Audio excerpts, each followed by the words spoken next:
Hey, this is Solinus Dracone, and today I decided I'd go ahead and just take a little bit of a break from doing all the Spore stuff to give a go to Megaman X. And what we're seeing here is just sort of the automatic loadout screen. This motherfucker's got 81 fucking terabytes, or 8,192 fucking terabytes. Anyways, we're just gonna get into playing here. Megaman X is, obviously, it's sort of a semi-future sort of a thing compared to the regular Mega Man series, where Dr. Light is involved in that this is the final of his creations. It's not actually Mega Man himself, but sort of a much more intelligent Mega Man that has the ability to make his own decisions. So, a true, android of sorts.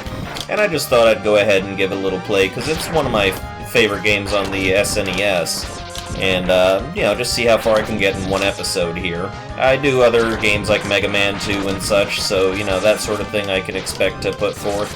And my good buddy Rambler81, who is actually responsible for me having this new microphone that works so wonderfully, is suggesting me to do Shantae Risky's Revenge, which I'm going to get to that as soon as possible, but I just thought I'd rattle out some just a little bit different from what I normally do here.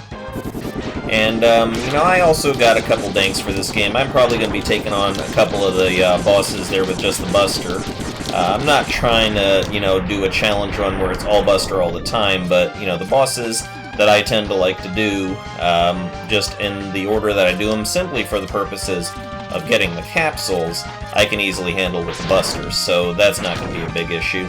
I'm using my Xbox One controller, actually I think for the first time, unless I count Super Metroid, which I'm actually pretty sure that was not the Xbox One controller.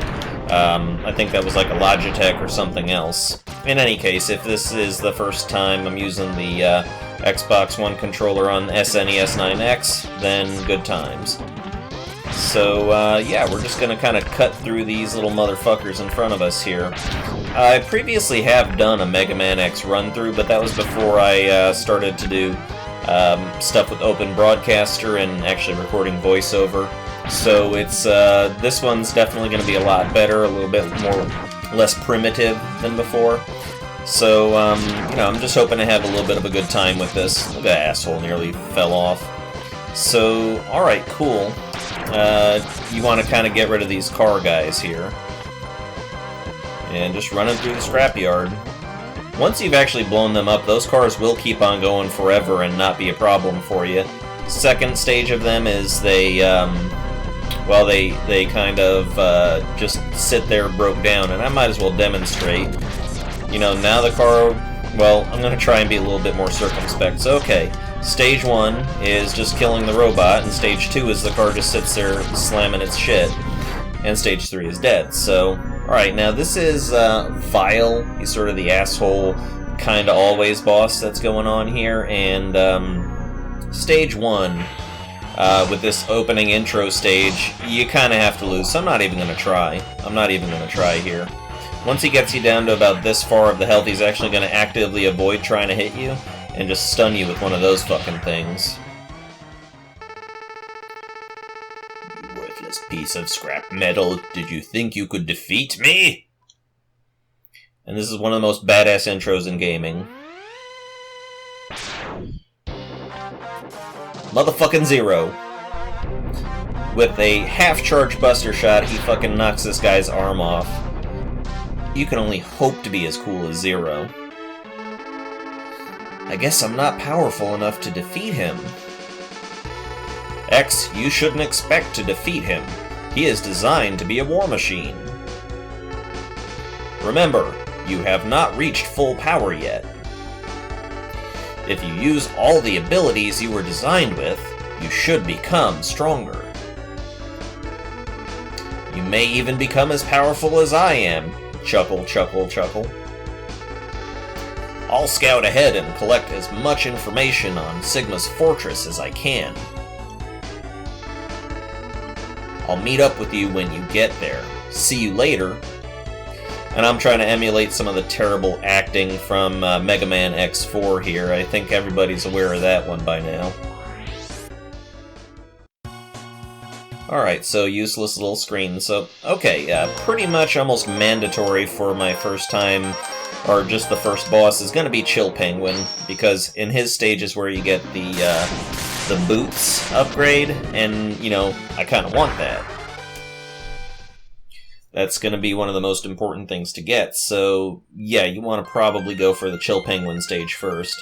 And, you know, there's something to be said for the whole get all these things and then suicide run kind of thing, but I'm not going to do it that way. I'm going to try and play it more smooth for you here.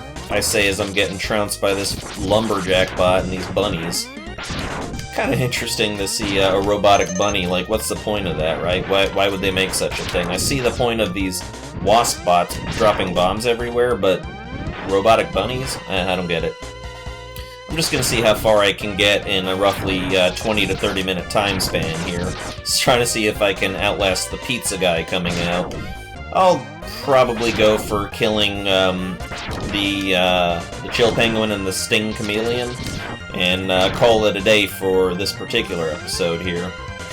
Alright, this area right here is a little bit precarious when you're dealing with not having the boots. And this jump in particular, but, you know, just try to run out as far as possible and grab a hold. You can do a wall grab here as Mega Man, and that's pretty consistent throughout all the games. So, okay, I'm not going to bother with Dr. Light's dialogue. That is way too long.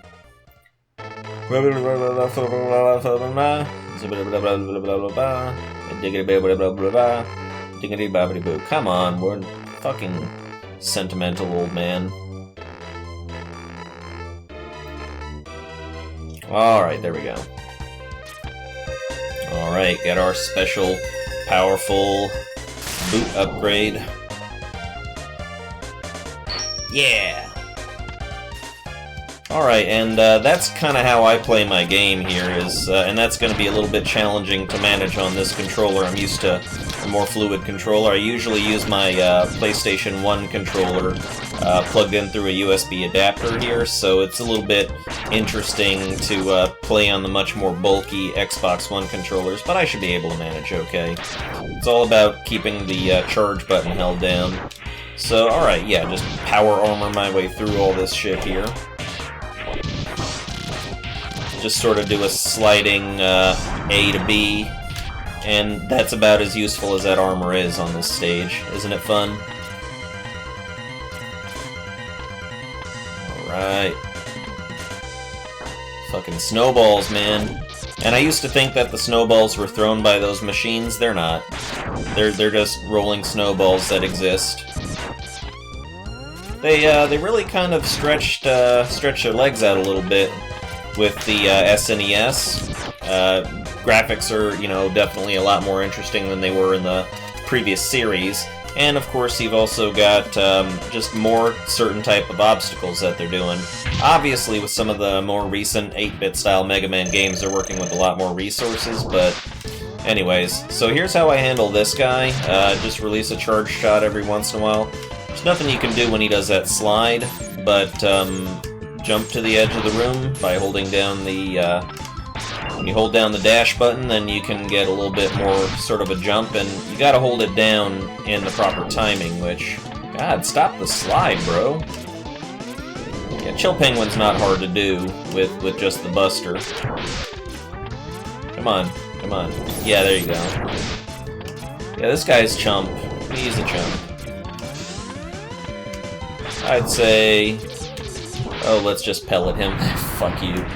Alright, so cool. And when you defeat the Chill Penguin stage, and this is something a little bit new, I think, in the Mega Man games, is that when you beat a boss's stage, in this game at least, it can actually affect the environment in other people's stages. Like, for instance, the Flame Mammoth stage.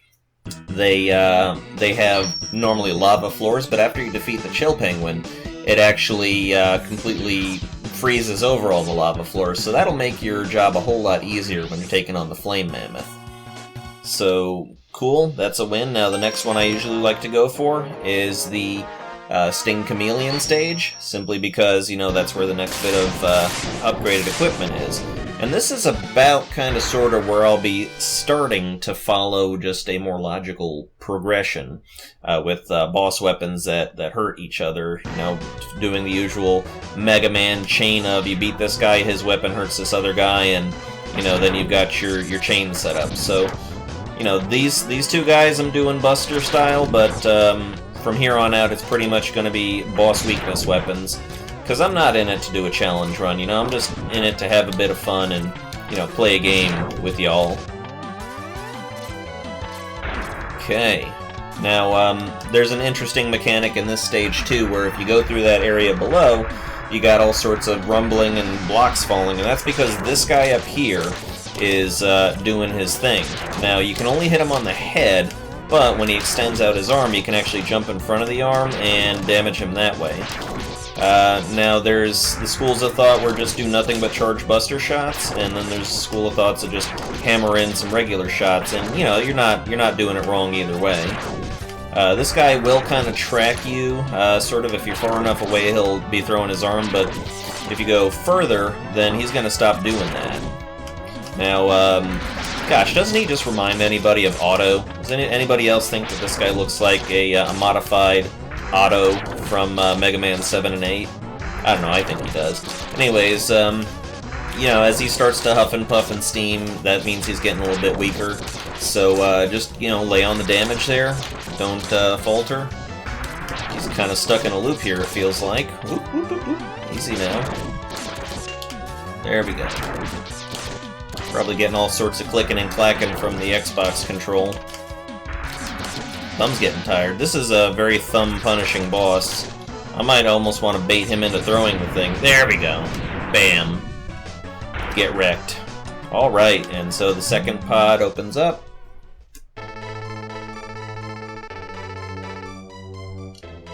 And now it's short and simple. Alright, cool. So you got a bit of a delay after getting in this pod and getting the armor, where it'll take, I don't know, I'm gonna just time it here, see how long it takes. The wall busts away, and now I'm just kind of counting down. So, okay, it's not that long, about 5-10 seconds maybe. And that stops the rumbling down here, but it doesn't stop these assholes from jumping down. But now that we got a 50% damage reduction, then these guys are going to be fairly chumps to deal with. Sting Chameleon, baby. He can be a challenging one if you don't know his pattern, but that's what it's all about. Once you've got the boss's patterns down, then they become easy to deal with. Now, the rough ones to deal with would be Sigma and such in the last stages there, and goodness gracious, when I get to that, I'm not entirely sure how I'm going to handle that. That's cool. Woodpecker bots throwing worms at you. Fuck you. One up. There we go. Alright, making good progress here. Another power armor section, and there's no need or reason to slow down. Just kind of steamroll your way through it. This thing can take a couple hits. Fuck off. I like to do a sliding punch at these guys. That really wrecks their shit.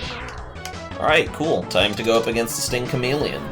And this episode's going quite a bit faster than I expected. Maybe I'll even be able, I don't know, to maybe take on the Storm Eagle. Who knows? We'll see how it goes. Like I said, I am trying to beat the pizza guy. Nice. Okay, so he does this. You pop a charge shot in his ass. Watch for the blur, because he's going to come at you. Jump. And you'll be able to get off a charge shot there. Don't try to get greedy and go for more than one charge shot per attack. I don't like how this is shaping up. Ugh. Yeah, he got the drop on me there. Come on, stop doing that. Ugh. Alright, he does the hangy thing. We can usually get him, sting him with a shot there. Again, I'm not worried about all these spikes dropping on me because we're at 50% damage reduction. We can take it. Ooh, almost got that, almost got that. I guess I'm a little bit more chatty this episode. You know, it's more of a fast-paced action sort of thing. Plus, I'm just hearing the music in my ears, and it's just, like, getting me pumped, getting me amped, you know? It's always been some pretty good music in Mega Man games. You can actually get him from the floor when he's hanging like that. So, you know, don't be afraid to pop a shot off and, you know, take a couple hits. We got that damage reduction armor on. And always keep your eye on where he is as far as the blur goes. This guy's got pretty terrible camouflage, actually. Bam. And he's gone. So, okay, his weapon is weak against the Storm Eagle. And, let's see. I guess I'll push on to the Storm Eagle. I don't expect the pizza's going to be here that fast. They've got at least to do a 15-minute drive out here, and they're still cooking it. I just started doing this right after I ordered, so... Alright, we'll go for Storm Eagle, because that's also where the next part is.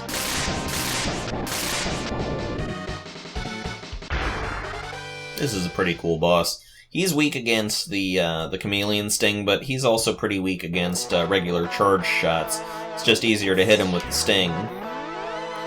Now this can be a little bit of an asshole stage here, because you got these little helicopter guys that are trying to grab you and throw you off, so just sort of try to stay out of their range, you know?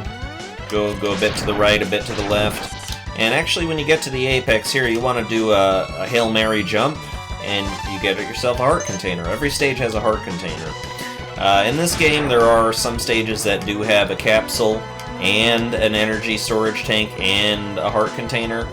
Again, all stages have a heart container, but some will only have an energy tank, some will only have a capsule, and there's at least one that won't have either. And I'm actually pretty sure that that one would be the octopus stage. Alright, plow through these guys. This part's a little bit of a pain in the ass. I don't have the charged buster yet, so I can't go doing my chameleon thing, although that's heavily useful in some stages, the chameleon protection. Cool, got an energy tank. So this is just a cool little effect you can do where when you destroy this guy, bam! Isn't that gratifying? Alright, gonna try and see if I can get rid of some of these guys with the chameleon shot. You don't want them to go off the bottom of the screen and respawn. Now, there's sort of a misunderstanding about the fuel canisters in this stage, where some people think, oh no, you have to have the Mammoth Buster to get them. That's actually not true. You can get them with a bunch of Mega Buster shots, or X Buster in this case. It's kind of nice that they stopped calling him fucking Mega everything. It's alright, just go ahead and spam away. Nah, I'm gonna stop it after this one. This is gonna be the last in this particular episode, and then I'll go picking up later on with the next boss, which would be the Flame Mammoth. And there's not really much benefit to that except for the extra life. Now, I'm not gonna say that this is gonna be a no-deaths run-through, but I'm actually, you know, pretty used to just steamrolling the first 8 bosses, and that's how I tend to do it in most Mega Man games. I actually generally prefer after, you know, I actually generally prefer doing the bosses and then just, you know, stopping there, because it's just so challenging to have a successful, not challenging, sorry, it's so satisfying to have a successful run of 8 bosses in a row and, you know, using their techniques against them. So this is the headgear, and it busts through bricks, and that is all. Now please note that even without the headgear on, you can break bricks that are that you can get onto horizontally simply by kicking off of them. Your feet actually can destroy bricks, but now you've got another angle to do it from. And this is necessary in order to get your hands on the capsule that's in the Flame Mammoth stage, and that's actually a very deviously hidden capsule that can be pretty tough to get to, which I think as much as anything is why they added the mechanic of if you happen not to get the super-powered, you know, 4th level buster, then you'll get it from 0. Also, you can drop off here and get these, and then jump over onto this, damn near die. Bam. Now, keep note in the background how the clouds are going down, indicating that the airship is going up. Alright, this guy's a chump. We can totally beat him. Now, unlike some of the other Mega Man games, there's not necessarily a massive boost to your damage from using these bosses' weak weapons over the Mega Buster. It just seems to hit them, you know, reasonably harder than others. And even some of them will have random effects from using their weak weapons. There's actually a couple that have effects that are, you know, make them weaker other than their weakness weapons. So now that the Storm Eagle is dead, please take note. Look in the background there, the clouds are starting to go up, indicating we are falling fucking fast. And the side effect from beating this guy is that the Spark Mandrill stage is changed. All the glass tubing is busted out, so it fucks with the lighting in there. So, awesome. We got Storm Tornado, and that's actually a very useful weapon for a lot of other purposes there. So, cool. Alright, so I think this does a decent amount of time for just a single episode. I don't want to go take on another stage, especially when I got pizza coming and I'm just trying to do a quick little fun upload. So, thanks for watching. I am Solon Starcone, and this has been Megaman X.